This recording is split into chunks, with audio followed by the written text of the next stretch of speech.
రాహుల్ గాంధీపై కేటీఆర్ చేసిన వ్యాఖ్యలకి కాంగ్రెస్ నుంచి కౌంటర్లు వస్తూ ఉన్నాయి. నాయని రాజేందర్ రెడ్డి కేటీఆర్ల మధ్య జరిగిన డైలాగ్ వార్ని చూద్దాం. మరి ఎవరిని ఉరిదీయాలి? రేవంత్ రెడ్డిని కాదు.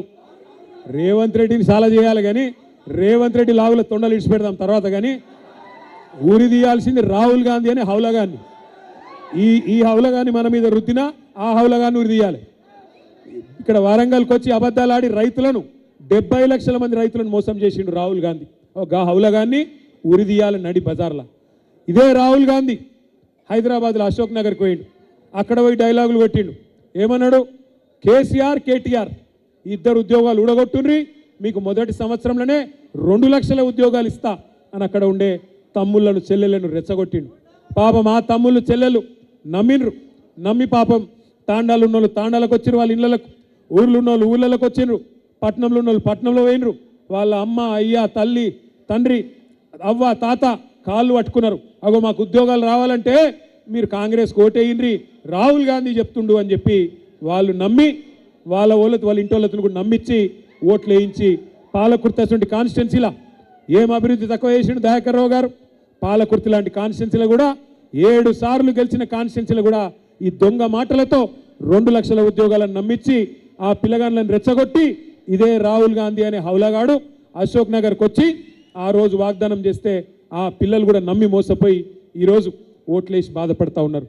ఎవరిని తీయాలి ఉరి? మరి రాహుల్ గాంధీ గారిని పట్టుకొని ఆ కుటుంబాన్ని ఇంటికి మీరు తెలంగాణ ఇయ్యగానే ఇంటికి పోయి కాళ్ళు పట్టుకున్న మీరు ఇవాళ హౌలాని మాట్లాడుతుంటే మరి ఈ మూర్ఖులను ఏమనాలో అర్థం కావట్లేదు. అతి చిల్లరగా తీరుగా మీ కుటుంబం ఈ మాటలు మాట్లాడటం రాబోయే రోజులలో వరంగల్ గనికి వస్తే బిడ్డ అని అనుకుంటాను. చెప్పులతోటి కొట్టి పంపించకపోతే అడుగు నా పేరు. నువ్వు రాహుల్ గాంధీ కుటుంబం గురించి ఏమి తెలుసు అని చెప్పి నువ్వు మాట్లాడుతున్నావు. హైదరాబాద్ నువ్వు ఎక్కడున్నావు? నువ్వు తెలంగాణ ఉద్యమం అప్పుడు ఎక్కడున్నావు? నువ్వు అప్పుడు అధికారులను అట్లా తిట్టినావు. ఇప్పటికీ ఆ క్లిప్పింగ్లు చూస్తున్నావు. ఒక ఐఏఎస్ ఆఫీసర్ ఐపీఎస్ ఆఫీసర్ అని ఏమి బతుకురా మీది? మారారు అదిగా బుద్ధి సిగ్గు శరం లజ్జ ఇంకా రావట్లేదా మీకు? ఇంతమంది ఇన్ని చేసినా కానీ నోటికి ఏది వస్తే అది మాట్లాడటమేనా? సంస్కారం సభ్యత లేదు.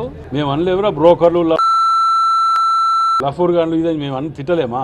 మేము తిట్టలేకనా? అందులో పిహెచ్డీలు చేసిన వల్ల మేము మా దాంట్లో అంతమంది ఉన్నారు పిహెచ్డీలు చేసిన వాళ్ళు. మేము తిట్టుడు మొదలు పెడితే బిడ్డ మీరు ఆత్మహత్యలు చేసుకోవాలి. మీ బతుకులు కానీ మీ ఏంటి చెప్తే మరి నోరు వెళ్తే ఈడో లఫూడ్ కానీ 10 మందిని పెట్టుకున్నావు. ఇక్కడ ఒక్కడని ఆయమని ఉన్నాడు. అలా పొద్దుగా లేస్తే తిట్టుకుంటూ ఇది చేసుకుంటూ దేశ దిమ్మరుగా. అసలు దేశ దిమ్మరుగా నీకు తేడా ఏమన్నా చెప్పు అసలు.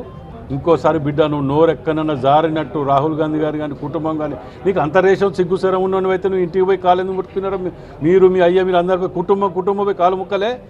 అసలు నిజంగా కూడా చెప్పాలంటే ముఖ్యమంత్రి గారి దయ వలన ఇవాళ మీరు బయట తిరుగుతారు. ఇంకా